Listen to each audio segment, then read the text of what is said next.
Assalamualaikum warahmatullahi wabarakatuh. Kami dari kelompok 2 akan mempresentasikan hasil kerja kelompok kami yang berjudul Teknologi Digital sebagai Katalis Perubahan Global Perspektif Sosial, Ekonomi, Politik, dan Budaya. Sebelumnya, saya akan memperkenalkan anggota kelompok kami dan saya sendiri Nabila Herunisa dengan NIM 11022131225.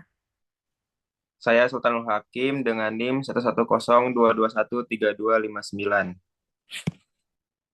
Saya Farhan Wiraida dengan NIM 11.022 10.310.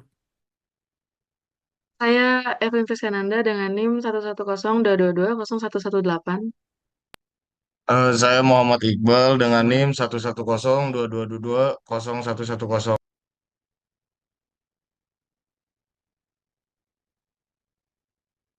Nah, selanjutnya ada daftar isi. Yang pertama itu ada pendahuluan, terus selanjutnya ada kajian pustaka, selanjutnya ada metode riset, dan selanjutnya ada pembahasan, dan yang terakhir ada kesimpulan. Next.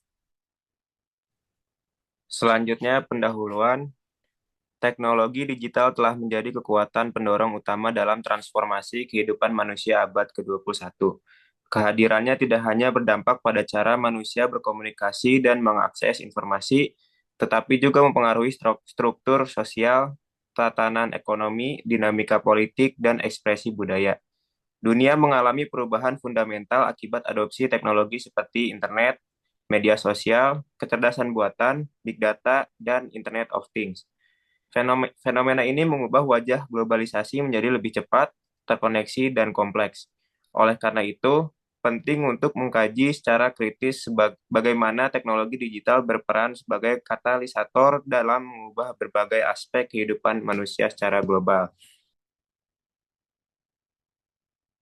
Selanjutnya ada kajian pustaka. Yang pertama itu ada sosial. Jadi, menurut Sherry Turkle 2011, media sosial dan perangkat digital menciptakan hubungan instan, tetapi juga mengancam kualitas interaksi antar manusia. Selanjutnya ada ekonomi.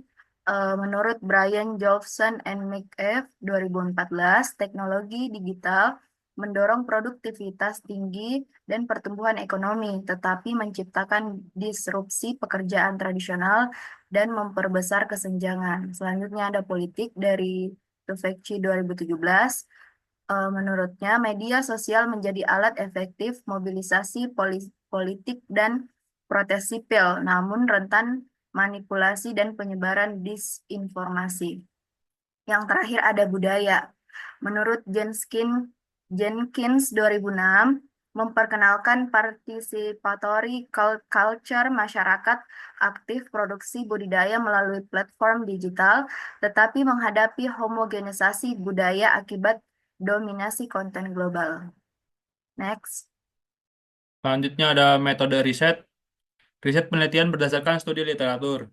Penelitian ini menggunakan pendekatan studi literatur untuk mengumpulkan dan analisis informasi dari berbagai sumber sekunder, termasuk jurnal ilmiah, buku, laporan, organisasi internasional, dan artikel media terpercaya.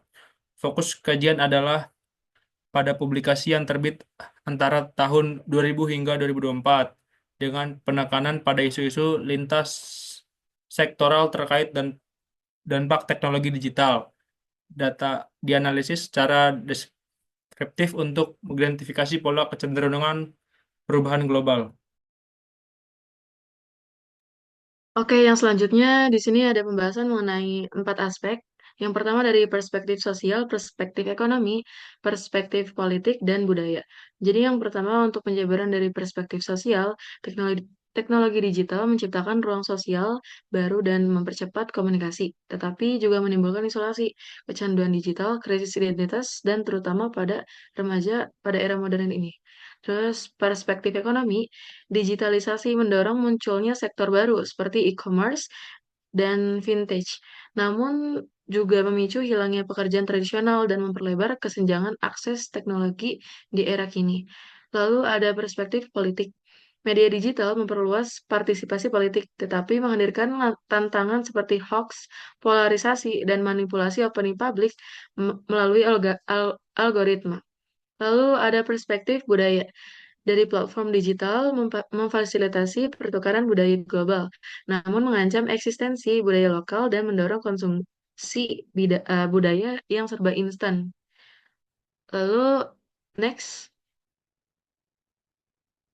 Selanjutnya di kesimpulan bahwa teknologi itu telah menjadi katalis perubahan global yang memengaruhi seluruh aspek kehidupan manusia. Ia mempercepat proses globalisasi, membuka akses informasi dan partisipasi, serta menciptakan efisiensi baru berbagai bidang.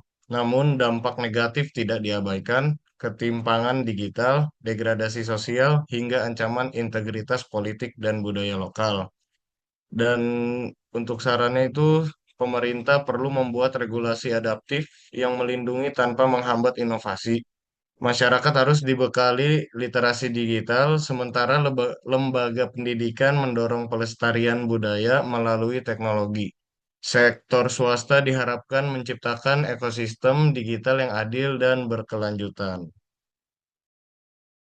Baik, demikian presentasi dari kelompok kami. Lebih dan kurangnya mohon dimaafkan. Wassalamualaikum warahmatullahi wabarakatuh.